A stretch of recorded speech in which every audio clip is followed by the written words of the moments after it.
think we can start, Bruna.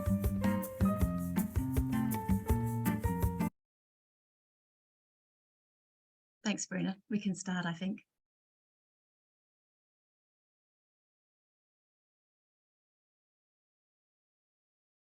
Welcome, everyone. I think we're going to start with the translation slide. Bruna? Great, thank you. Welcome to your meeting with ICM. The interpretation. Welcome to your meeting with ICM. The interpretation button should appear at the bottom of your screen, next to the Share Screen button. By clicking on the interpretation button, you can choose the language you would like to hear.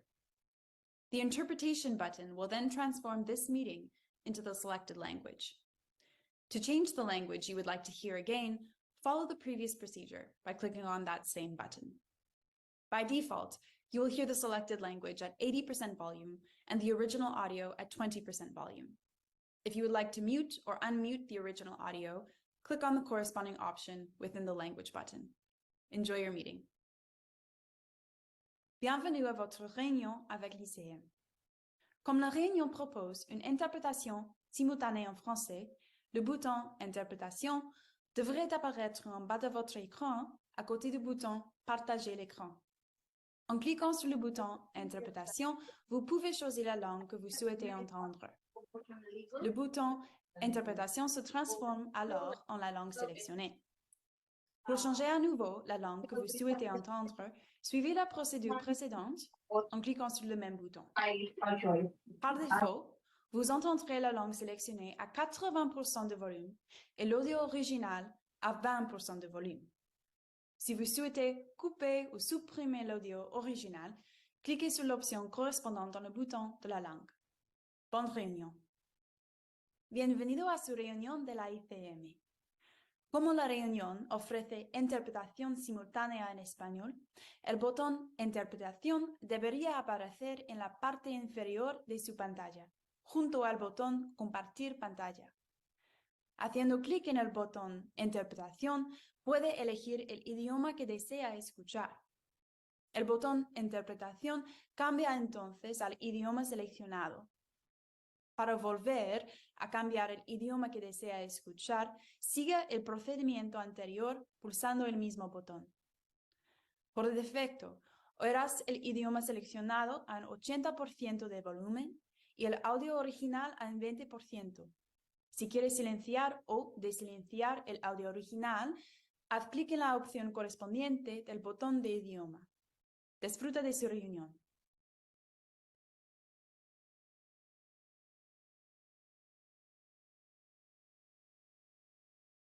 Thanks, Bruna.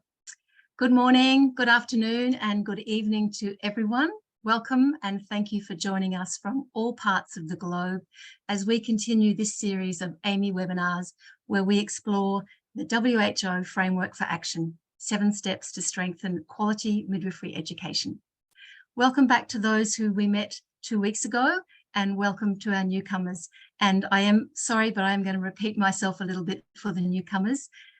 My name is Felicity Copeland. I'm a midwife based in Australia, working with UNFPA headquarters.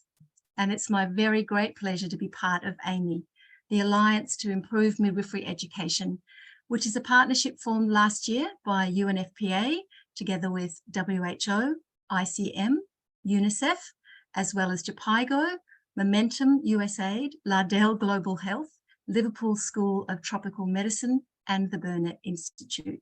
So there's lots of us. And Aime is dedicated to supporting midwifery education and training globally and provides opportunities to come together to learn, to share, to network and learn about midwifery education globally. And please stay tuned for the Aime website, which is coming soon, and you'll see some of our outputs, which will include the sample midwifery curriculum, the direct entry and the post-nursing, as well as some standalone educational modules. So please watch out for that. Aime is grateful to Johnson & Johnson and to the Gates Foundation for their support. And we also acknowledge the vision and leadership of Geeta Lal in UNFPA headquarters and Sarah Buzzy. So I'm here today with my colleagues, Erin Ryan, the Midwifery Education Advisor from ICM, and Rosa Ann Seidler, the Program Analyst, Sexual Reproductive Health from UNFPA headquarters. And we are very ably supported by our colleague Bruna Bimbato, who is the Digital and Logistical Queen or Coordinator with ICM in Brazil. And a big special call out and thank you to our interpreters who are busy working hard translating for our Spanish, French and Arabic colleagues. So today's step 2 of the webinar series, gathering data and evidence. And we'll be hearing from 2 speakers who are going to share their considerable expertise about the significance of collecting and analysing midwifery data and the impact that this can have on a broad scale, not only across the education space. So we have you for 1 hour. Our aim is to make it interesting and stimulating, so we really want to hear from you. We know that we've all got webinar fatigue, so please use the chat box or the question and answer little platform on your screen to share your thoughts, your comments, to ask questions, to share, to network. This is your opportunity as we come together for 1 hour each 2 weeks. So I'm going to hand you over to my wonderful colleague, Erin, who is going to give you a brief overview of the 7 steps and then introduce you to a little poll where we hear from you. Thank you. Over to you, Erin. Thank you, Felicity. I am going to say pretty much exactly what I said last time, and I'm going to say it every time we meet. And hopefully by the end, we can unmute all of you. Today, it looks like 294 so far, and we can say this portion together. The WHO Framework for Action is helping improve quality midwifery education, which is urgently needed to improve the quality of care, end preventable maternal newborn mortality and stillbirths, and deliver the agenda of universal health care. After a global assessment and a long assessment, because the WHO does a very comprehensive assessment, they released this 7-step action plan to strengthen quality midwifery education. This framework for action identifies 3 strategic priorities for harnessing the power of midwives. 1, rethinking the education and certification of midwives. 2, strengthening midwifery leadership. And 3, stronger alignment of partners to improve quality education. The action plan can be used to develop or strengthen a national midwifery education plan. And this action plan recognizes the wide variety in midwifery education across countries. So we know that some countries are at the beginning of creating midwifery education and standards, and we know some are very advanced. And this plan is super flexible and adaptable, and anyone can use it to help strengthen their education. Now there's 7 steps, you see them on the screen. Let's just review those. There's strengthen leadership and policy, gather data and evidence, build public engagement and advocacy, prepare educational institutions and practice settings and clinical mentors, strengthen faculty standards and curricula, educate students, and then monitor, evaluate, and review and adjust, and then we start over. Next slide, Bruno. Today, we're going to be exploring step 2.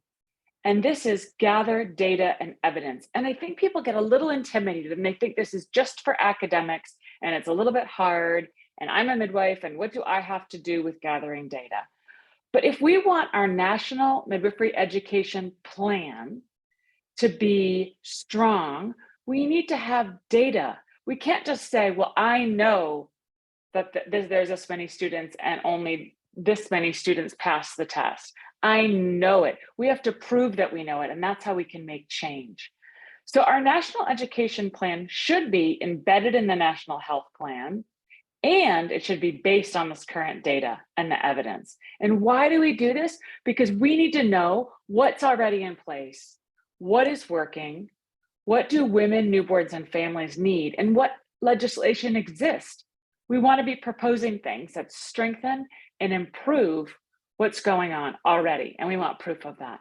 So the data and evidence collected in this action step is going to be updated on a continuous basis and used to inform all the other steps. So it's not hard to gather data. Let's gather some data about this group right here. We're going to do a little poll I did a little personal poll while you were all signing on and looked to see how many countries there were, to see how many countries came last time that came this time. And what I see is that India's got the greatest number here, and that we have people as far away as, for me, as far away, because I'm in the United States, as far away as Nepal. And for me, I think I'm the only American. Oh no, the interpreter is also here from the US. So there's 2 of us. So there's some data, and then I have some information. Let's look at the poll questions. I'll read the questions, and then we're going to pop up the poll, and everyone can answer, and you'll see the choices yes, no, or don't know. So 1, do you gather evidence or data in your current role as a midwife? 2, are you confident in gathering data and evidence to improve midwifery education? And 3, do you feel that your faculty or organization needs guidance in this step? Let's have that poll. Do you gather data or evidence in your current role as a midwife? Are you confident in gathering data and evidence to improve midwifery education? And do you feel that your faculty or organization needs guidance in this step? Go ahead and vote, and let's see what folks say.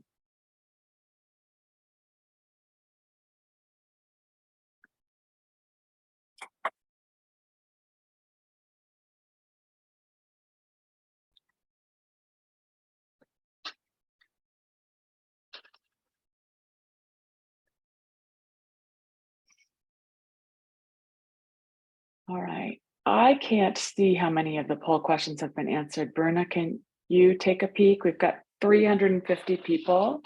How many folks have answered? Can we see those results? All right, so do you gather data and evidence in your current role? Well, this is exciting.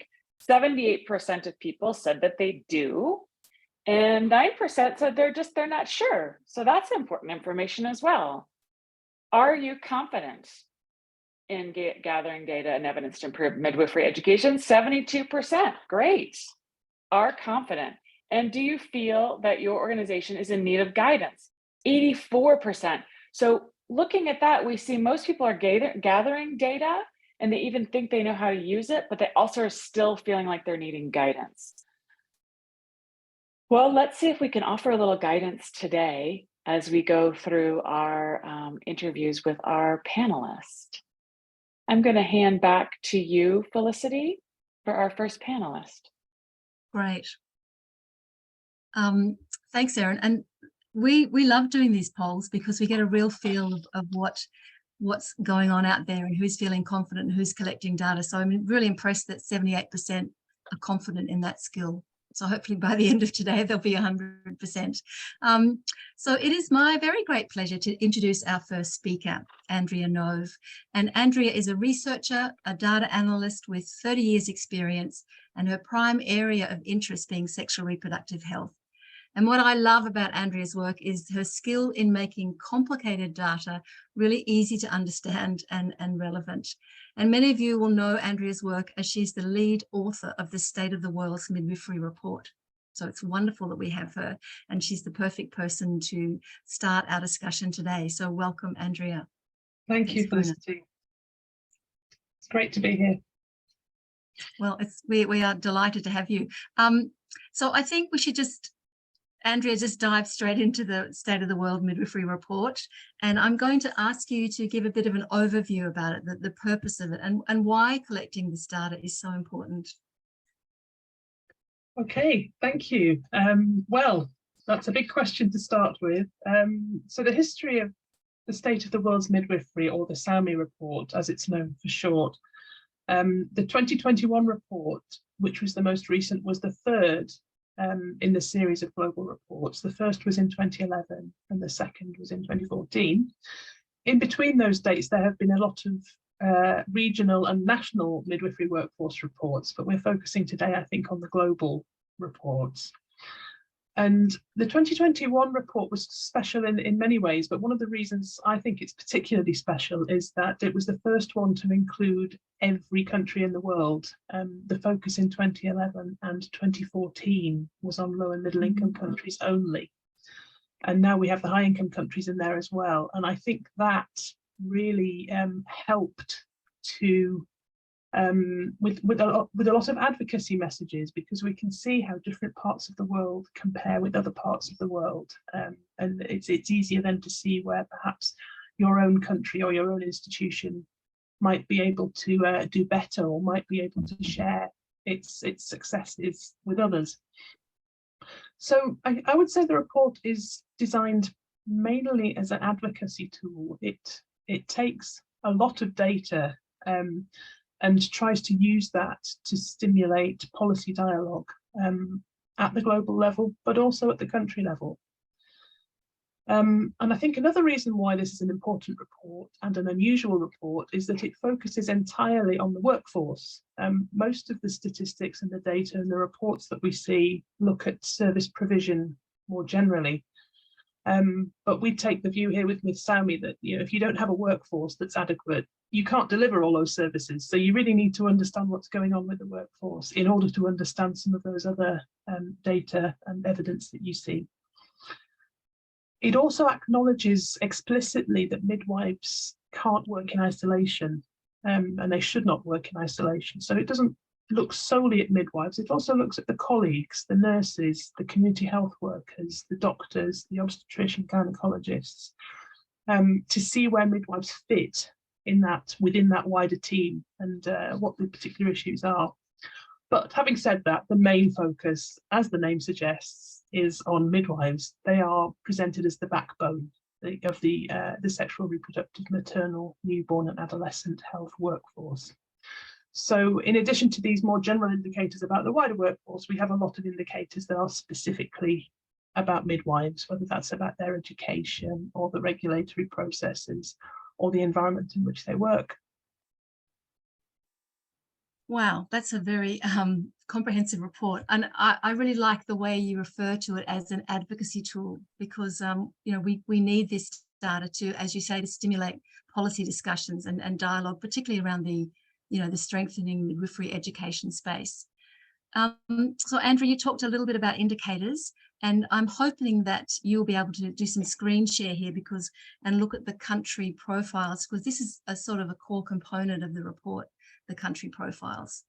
I'm wondering if you could talk us through some of those. Yes, with pleasure. Can I just check that you can see my screen? We can see the slide, the State of the World Midwifery Report. Yes. Yes. Okay. Great. Yes, very happy to do that. So we thought it might be helpful today for those who perhaps are not familiar with how to find all of the SAUMI resources, just to show you where they can be found on the UNFPA website, and particularly the country level data, which I think a lot of people are not aware that you can just get that and download it directly from the website. So if I can just walk you through that. So I've gone, if you can see, to the unfpa.org/SAUMI page on the UNFPA website. And you can see here there's a reproduction of the front page of the report. And there's a real wealth of advocacy messages and information at the top of that screen. But if you scroll down, down, down, all the way down to the bottom of this page, you get to a section with a world map. And this is where you can access the data and information for your own specific country. There are different ways that you can do that. If you come from a very big country, you can, like Australia, for example, you can find that very easily on the map. Just click on it and it gives you some key statistics. And then there's a link here for you to access your country profile. If you're from a smaller country or an island or somewhere that's not very easy to see on the map, you can click on this little search button here and type in the name of your country. So you can select the first letter. So let's go for Lao People's Democratic Republic as an example today, and it will zoom in on that country and allow you to click on it. So, and then if you click on the View Country Profile PDF, it will take you to your country's 2-page country profile. You might need to make that a bit bigger, mightn't there, so you can see it. And that's where you can see your country's data that was published as part of SAMI 2021.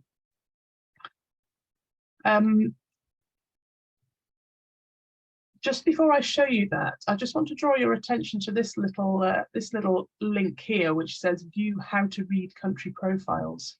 And this will take you to a very comprehensive handbook guide, if you like, to how to read and use your country profile. So I haven't got time today to talk you through all of that detail. So if you want to know more, I would encourage you to visit this particular document. It's only available on the website in English, but there is, I'm aware of an unofficial translations, definitely in French, and I think maybe in Spanish. So if that would be helpful to you, then I would encourage you to contact the leaders of this webinar series, and we can get that to you. But let's first look at the Lao country profile. It starts at the top with some just some general background contextual information about the sexual, reproductive, maternal, newborn health indicators for that country. But let's look at the specific workforce data. So this section here, full SRMNEH workforce availability, shows you what numbers your country submitted to the World Health Organization to tell them how many midwives you have, how many nurses you have, how many community health workers you have, how many general medical practitioners, how many obstetricians and gynecologists, and so on, and from what year that data comes from. So in most cases, it will be data from 2019, so it's already 4 years out of date, which is something I think we'll come back to a bit later for most countries. It gives you a head count, so how many have you got? And it also gives you in this blue column the number of graduates that are produced in the most recent year. So that helps us to start building up a picture of not only of today's workforce, but also potentially the workforce of the future. And are we actually producing enough midwives to meet the need in your country? Then at the bottom of the first page, we have some workforce modelling, some projections. So what we're doing here is comparing how many midwives you need in your country in order to meet all of the essential interventions, compared with how many that you have. And then you can see the approximate size of the shortage. And we then project those estimates forward to the year 2030. So if you continue to produce midwives and other health workers at the same rate that you are currently producing them, what's it going to look like in 2030? So that's done separately for midwives, nurses, doctors, and community health workers. Then on the second page, we have a little bit of information about the age and gender distribution of your midwives. And then a section here, which I think is particularly interesting for today's audience, which looks at the enabling environment. So what do we know about the policy environment in your country in terms of the existence of national policies, numbers of midwives in leadership positions? There's a few indicators here about education. So what types of education pathways exist in your country? What is their duration? How many of your midwife educators are themselves midwives? A bit of information about regulation in terms of policies, existence of regulatory bodies, the licensing processes, and then a little bit of information about professional associations. Then over here we have some more modelling results. So we have this indicator called the potential to meet the need. So if with the number of midwives and other workers that you currently have, how much of the need for essential care could your workforce meet? So in this particular case, looking at the 2021 figure, we can see that in Lao, even if everybody was working flat out all the time, they could only meet 62% of the need. And that's projected to improve by 2030 to almost 100%. So it looks as though Lao is heading basically in the right direction. Now, I'm I'm going to stop sharing my screen now, but I just want to say just one more thing, if I may, Felicity, on this, Yes, which is that we know that they're not all of these country profiles are correct and accurate and complete. There are gaps, there are inaccuracies. We've had people telling us this for the last 2 years, so we do know it's true. And I would say to you that now is the time to do something about that. If it's the case that your country profile is not correct or not complete, the time to act is now, so that when we repeat this activity, or if we repeat this activity in the future, we'll have better data, we'll have more useful data. So, and it takes time to advocate for improved data and improved data systems and improved data sharing with the UN, and among others. So please, I'm appealing to you not to wait for the next one, but to try and do something about it before the next one, if there is a problem in your country. I'll stop there, Felicity. Oh, please don't. It could go on for ages. There's so much rich data in there that midwives and other maternity care providers can really unpick, and particularly the country profiles. I really urge everyone to look at those. And Andrea, I'm just mindful of time because we have another speaker, but we do have time at the end of this session. So please, people, put your comments in the box so that we can ask Andrea questions. But I'm going to ask you one question at the end, Andrea, around in terms of strengthening midwifery education, because we know this was one of the key recommendations that came out of this report, to invest in quality midwifery education. So what do you think is the key data for midwives to collect or to be aware of? Relating specifically to education? Yes. I think there are a few essential data items that all countries should be able to access and use. First of all, what midwife education pathways exist in your country? Some countries only have one way to become a midwife. Some have 3, 4, 5 or 6 different ways to become a midwife. And there needs to be clarity about how many of these pathways exist and the extent to which each of them adheres to global standards for midwife education. So we know of many countries where there are some pathways that do adhere to these global standards, but there are others that don't adhere to those standards. And we don't know how many midwives are passing through each of those pathways, and therefore in the workforce, what are the competencies that midwives possess? What skills do they have? So that's, I think, for me, the number one important thing. Probably, actually, I say that equally as important is knowing how many midwives are being produced in your country each year. And that sounds like a really simple question that really shouldn't be too difficult to answer, but it's astonishing how difficult it is to answer. I think most countries, whether high income, middle income or low income, had difficulty answering this question for SAOMI.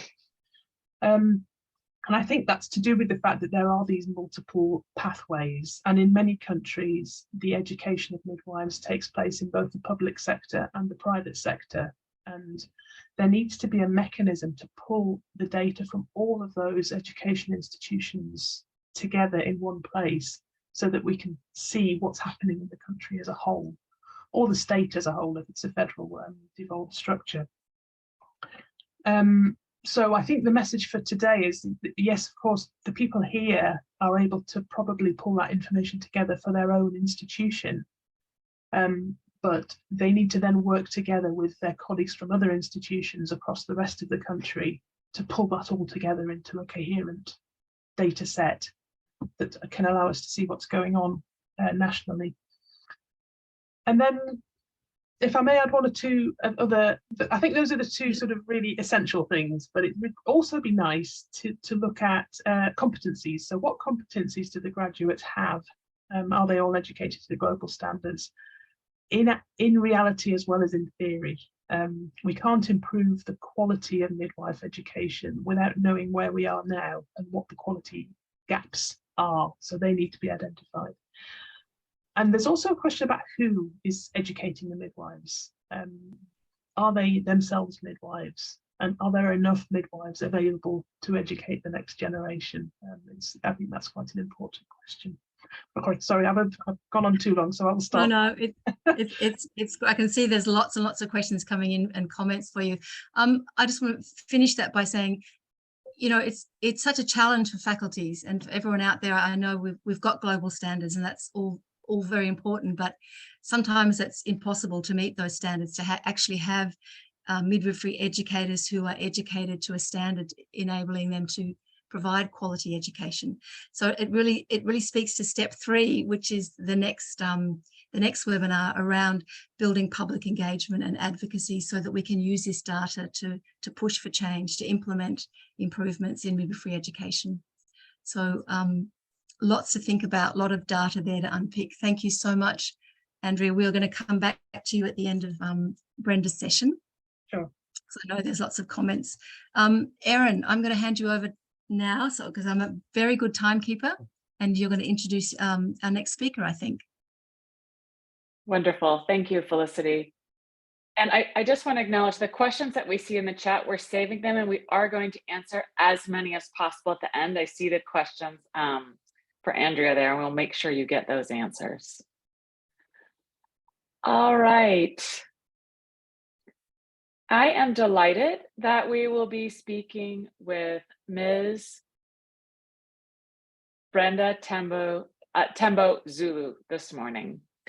And Brenda is a friend of mine, and she is also a senior midwife educator at Apex Medical University in Zambia, and has extensive experience in gathering data, in changing how things are going in her country of Zambia. She is currently undertaking a PhD examining a rights-based approach to reducing maternal mortality. And this means that pretty soon we'll be calling you Dr. Zulu, right, Brenda? You got that coming up in the next year, I believe. Very excited about that. And you're also a champion of the Midwife Strengthening Framework, which is a collaboration of the Midwife Association in Zambia, ICM, as well as the national government. And you're working to create a national health plan that's got midwives as the lead maternity providers. And you've worked a little bit with ICM as well as Laerdal Global Medical on some new educational things. So you've been all over, and we've had a lot of opportunities to collaborate. But today we're going to be discussing data and evidence. So let's jump right into our first question. Thank you so much for joining us, Brenda. Thank you so much, Erin. Can you start with, yesterday you and I were chatting, and I was saying, gosh, people are pretty intimidated by gathering data, and they feel like that's just for you, like you're an academic and you're getting your PhD. So can you tell me, let's start with why are people interested in this? Why should they be interested in this? Why should we be gathering data? And who should be gathering data? Thank you so much for that question, Erin. Gathering of data is a very important thing to do, regardless of the sector in which one is. We normally do the collection of data in so many ways, even in our day-to-day activities, in home circles, and so on. And this is very important because it keeps somebody in the know. So when it comes to midwifery issues, gathering of data is very, very important in the sense that it brings about improvement in patient care. That is one of the most important things. So if you collect data, it will help you in the way you should manage the clients, what course of action you're going to take next, and so on and so forth. So coming to your question to say who should be collecting data, in midwifery circles, anybody, or in the health sector, anybody and everybody should collect data. And we all collect this data knowingly and unknowingly. Yeah, so for you to get to know, probably the example I can give is that for somebody to get to know, okay, we have this problem or we have this prevalence of a given condition, it is because of the data that has been collected. Probably in the registers, you're seeing these clients coming in and you're recording, oh, okay, this mother came in with antepartum hemorrhage, another one antepartum hemorrhage, another one antepartum hemorrhage. So the people that are recording, they could be different, but at the end of the day, when you look at this data, one will be able to interpret to say we should have a problem in in our community, in the sense that we have so many mothers coming in with this particular condition. And with that recording, probably you also make a follow-up in the way the care will be given to this mother and so on. So depending on the outcome of this, these cases that you'll be managing in an institution, you will be able to see whether the care that you are rendering, be it a midwife or an obstetrician or whatever, you will be able to evaluate the care depending on the outcome.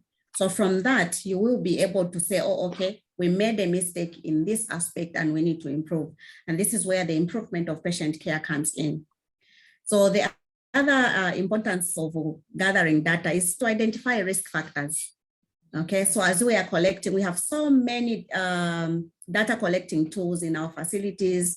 And as you are collecting this information from the various clients, you will be able to identify risk factors as you are interacting with the clients. And once you identify these risk factors, you will be able to intervene in good time. The other reason why data is collected is just for quality assurance and audit. Very, very important. You need to know what you're dealing with.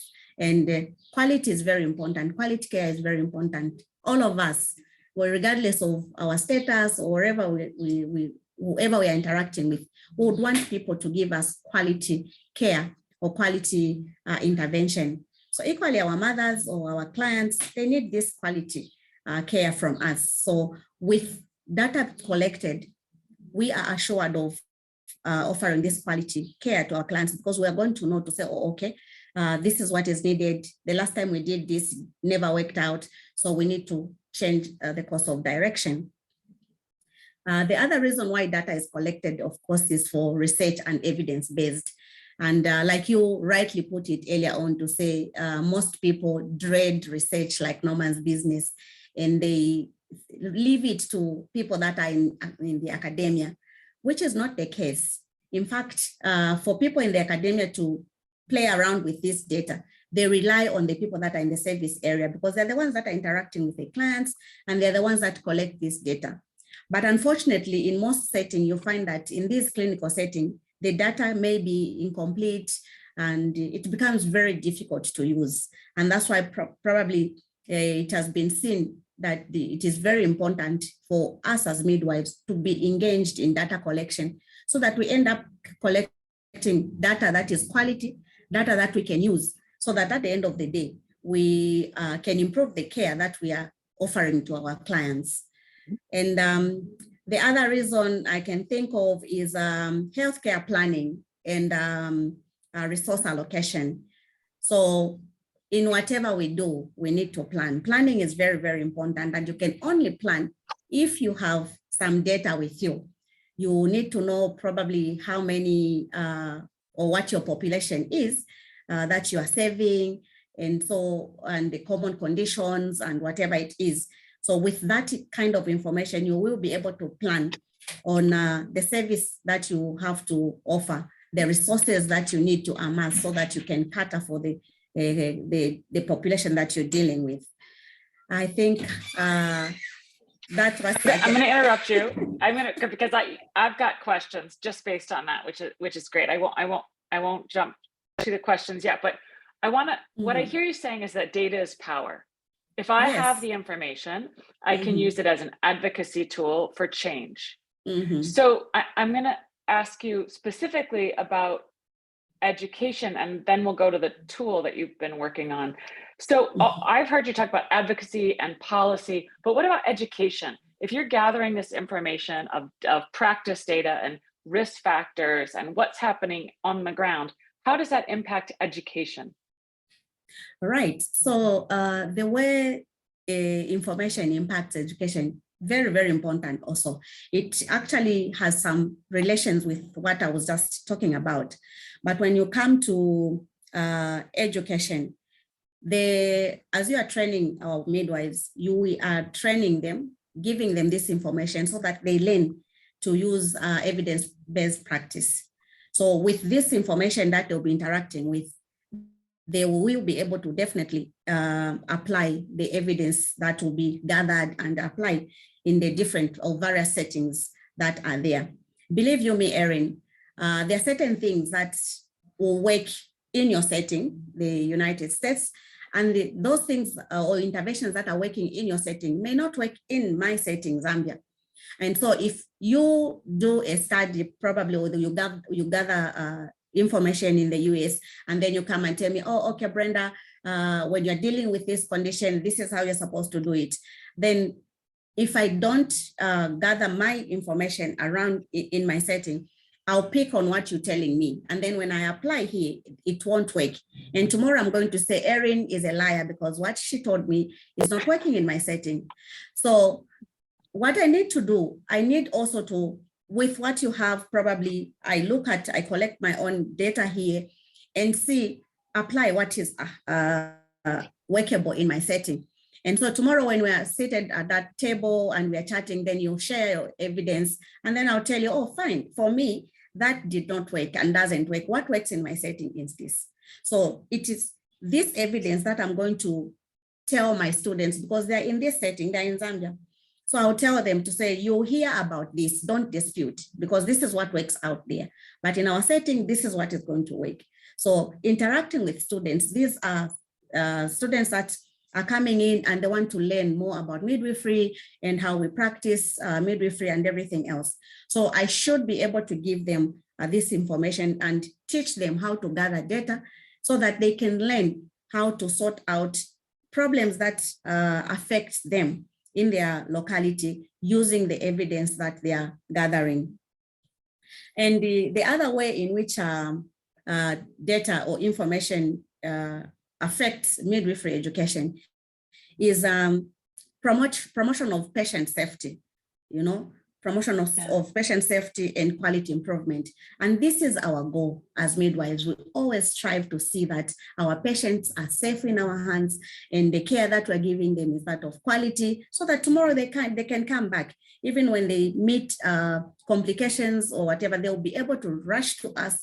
So because they know that they're going to find help there. But if the opposite is happening, our clients are not going to come and they're going to die in the cold out there. And this is not what we want. We want to reduce maternal mortalities in whichever way possible that we can as midwives. So teaching or incorporating data issues in midwifery education is very, very cardinal, very, very important, because at the end of the day, when our graduates are released to go and practice out there, they will definitely understand the importance of collecting data, what type of data to be collected, and the accuracy, and so that, yeah, ultimately they give us the much needed data so that we can interpret and help in the practice at the end of the day. I love the way you framed that. I feel like you made that so very clear. If we know what's happening as midwives, if we know what's happening in the practice settings and out in the real world, then we know what we need to teach our students. If there's an issue with nutrition, if our patients are struggling with nutrition, but we're not teaching that in the clinical setting, then that's going to be a broken system and we're going to see more problems. That's what I hear you saying. It's lovely. It's a lovely link. And I don't think that we often make the link as clearly as we should. So thank you for making that so clearly. We are super short on time, but I really want to ask you to tell us about the near miss audit tool that you have just helped create in Zambia, and talk a little bit, just a little bit about that before we move on to general questions, please.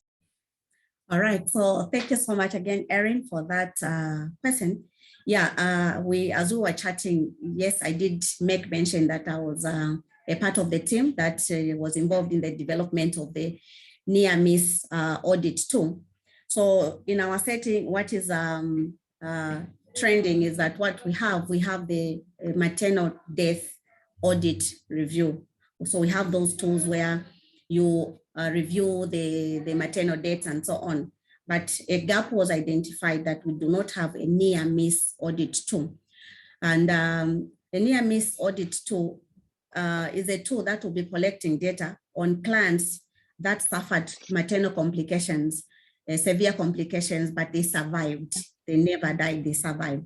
So this tool will be able to collect the information about what happened, the care that was offered, and so on and so forth, so that people can learn from the interventions that were instituted, so that for subsequent management of the cases that will be, that they may come their way. So it is a very exciting tool. It was very, very educative, very interesting, really, to be a part of the developers of that tool. And I actually did share with you when we were discussing that I was an advocate in this meeting to say, please, let's have this also embedded in the midwifery curriculum, so that by the time our students are graduating, they have the know-how of how to interact with this tool. Believe you me, if our students get to know how to interact with these data collecting tools, we are not going to have any problems. Most of the problems that we are having now, they will be dealt with because people will get to know what is happening here and how to go about it, how to handle complications. And so, because they will have learned from others how they handled these issues.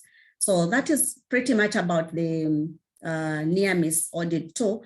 And after it has been piloted and everything else, their plans are that it should be adopted by the Ministry of Health, and it will be part of the tools that will be used on a daily basis or from time to time. Great, thank you for that. It's amazing to hear how you and the other champions in Zambia are working to gather your own data, which is informing your process and allowing you to make better decisions. Like you said earlier, if I come in and tell you what to do based on my information and my research, it may not be as accurate as, it will never be as accurate as your own research and what's happening there. We're out of time, Brenda. I could talk to you all day. And you're getting so many comments. I'm sure you're not looking at the chat, but I'm seeing comments, so many saying, thank you. This is great. I think we're going to do panelist questions now. Is that correct, Felicity?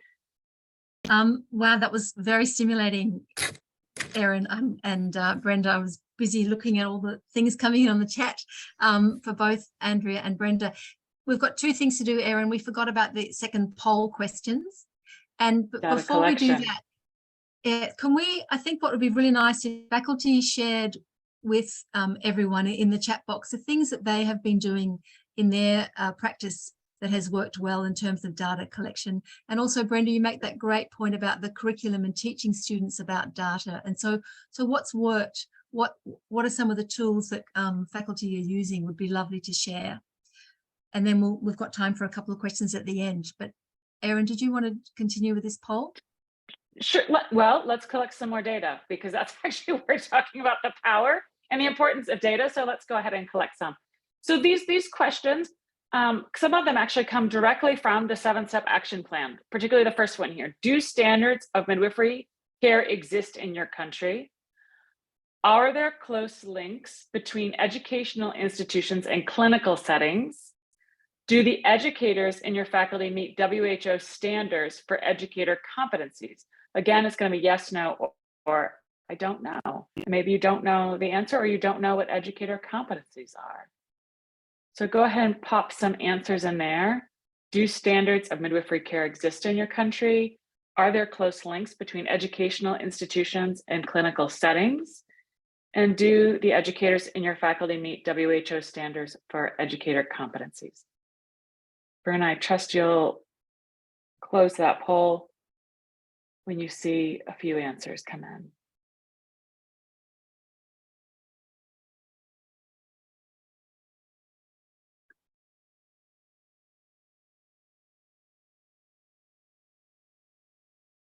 We're going to get to see in just a minute. Oh, go ahead. Yeah, just a few more minutes.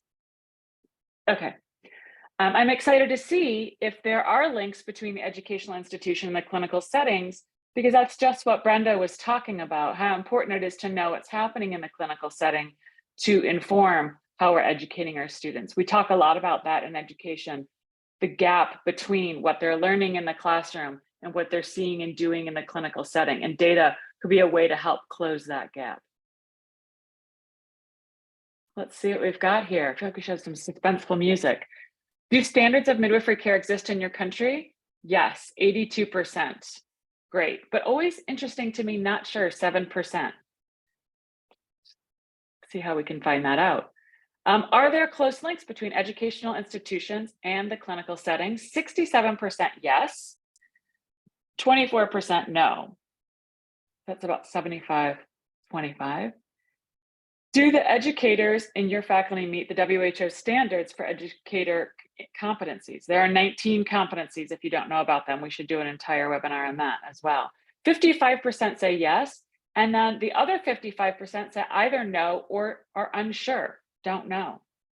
So very interesting. It seems like there's some good links and there's some midwifery care standards. Now the question, if we could have a longer discussion, Felicity, would be, are the standards based on the data of the country? Are they based on what midwives need to be doing, right? Because the data could inform our scope of practice, letting us provide the care that the people that are needing in our country.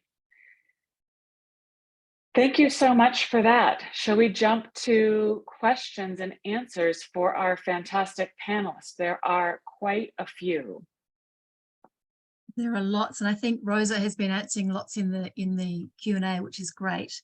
So I've got a lot of questions around for you, Andrea, about guidance for collecting data.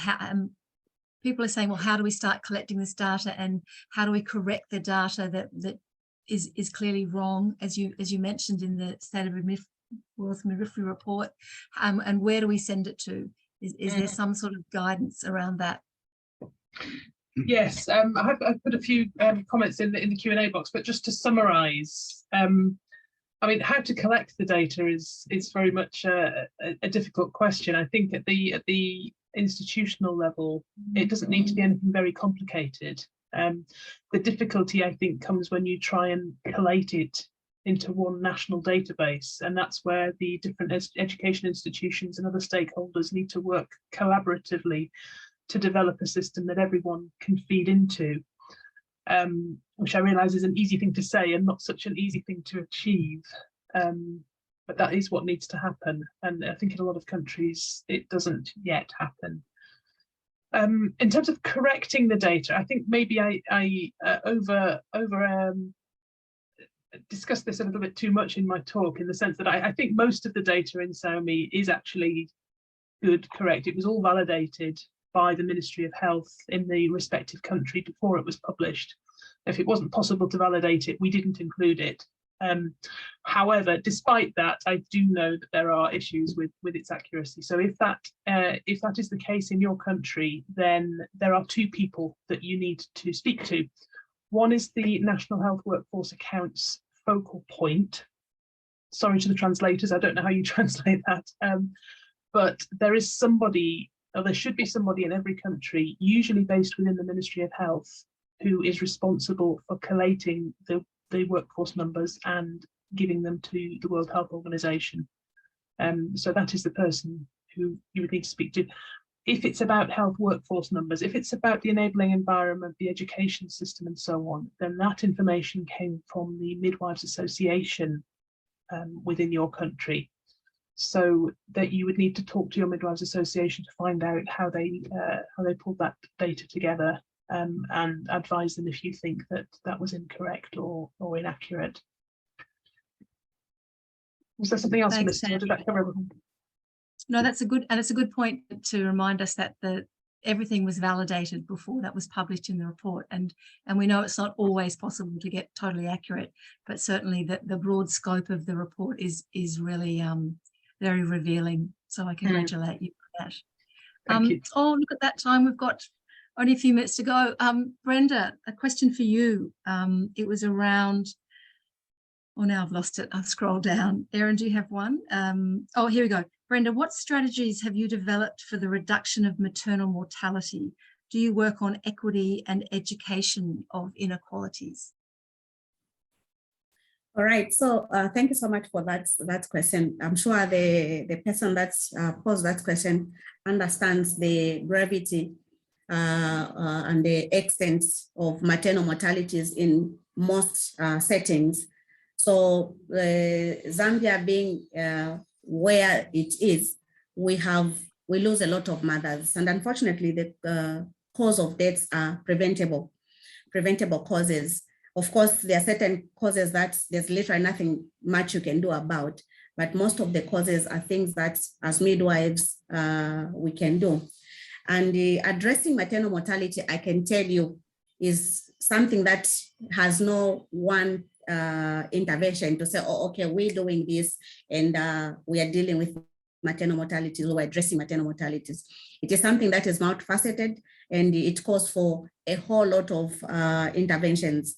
So I can just make mention of some of the interventions that Zambia is doing. Of course, data is one of them. When you collect this data, you will be able to tell or to know what is causing these maternal mortalities and or these deaths. And of course, that's why the near miss is coming in, so that you get to know the kind of care that was given.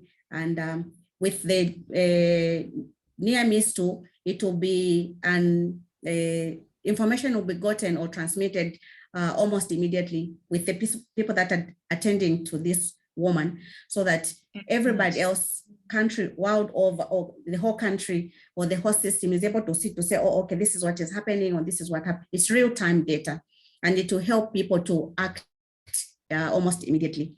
So there are so many interventions, like I indicated. Issues of respective maternity care come into play, issues of workforce. You want to have a midwife that is competent, that is knowledgeable, that is skillful. And then the issues of infrastructure, you have your equipment there. So it's a whole lot of thing that is near. Regulation also is a part of the issues that are being looked into in order to address these maternal deaths. So when you look at workforce, for instance, if an institution does not have the needed manpower, it means that even conditions or issues that can be dealt with cannot be resolved, because there's no one that is there to handle this mother. So this mother can just die by themselves. And when it comes to issues of respective maternity care, if in the facility we are not offering the respective care, our women, if we have the know-how, we have the skill, we have the knowledge and everything, we have the equipment, but the mother is not going to come to our facility because of fear of being abused or disrespected. So they rather go or stay home and deliver in unsafe environments. So there are all these things, like I indicated. So it's a whole lot of issues put together if we are to win this battle. Well answered, Brenda. That was a lot of indicators there, and lovely to bring in respectful maternity care, because that is the core of our work. Thank you. Thank you so much. And Erin, I know you wanted to address a question quickly, or to acknowledge something. I just want to acknowledge that we saw a question come through the questions there that they're struggling. There are midwives that are also struggling. We are not all empowered, we're not all creating tools, and we're not all writing summary reports. Some of us are working in places where there is bias and we are treated differently or badly because we're midwives. And we can't address that in full today. We will talk about it a lot more in advocacy, so I hope you'll come back for that one. And know that just in terms of data, using the data and showing that midwives are a fantastic way to provide care does start to help elevate our status. It has certainly worked here in the United States, where we have been targeted for many years as second-class providers. So please, whoever posted that anonymous question, come back to advocacy so we can discuss it more. And there's so many questions we didn't answer, but in our follow-up email, lots more answers to come, maybe even a second backup small recording where we can ask some questions of our fantastic panelists. Felicity, back to you to wrap up today's session. Okay, thank you. Thanks, Bruna. I'm not even going to get to this slide, because what I really want to say is to thank all of you for coming today and showing your support for midwifery education, and a really special thank you to Brenda Zulu and to our lovely Andrea Nova, who who has given us so much information for this session. And I've just had a message from our colleague Sarah Bazib suggesting that we provide a template around the 7 steps for faculty to work with. So we'll get onto that and provide that at the next webinar. So thank you for that. Thanks, Bruna. And thank you to our fantastic interpreters that come and keep up with us, because they are not midwives and they do a wonderful job making sure that lots of folks can have the information all over the world. Yeah, and thanks, Rosa. And the resources are in the chat, I think. Is that right, for the slides? Great. Thanks, Bruna. And we'll just slip to the last slide and wish everyone well and hope to see you for the next webinar in 2 weeks' time, which is Build Public Engagement and Advocacy, which is very much dovetails into this. So go well, everyone, and take care. Thank you. Thank you. Bye. Thanks, Bye. Andrea. Thank you all. Thank you, Brenda. Thanks, Andrea. Thank you. Thank you, Bruna. Thank you, Kennedy, for coming. Thank you, Priscilla, Christina, everybody in the audience. Dance our way out. Thanks, everyone. Take care.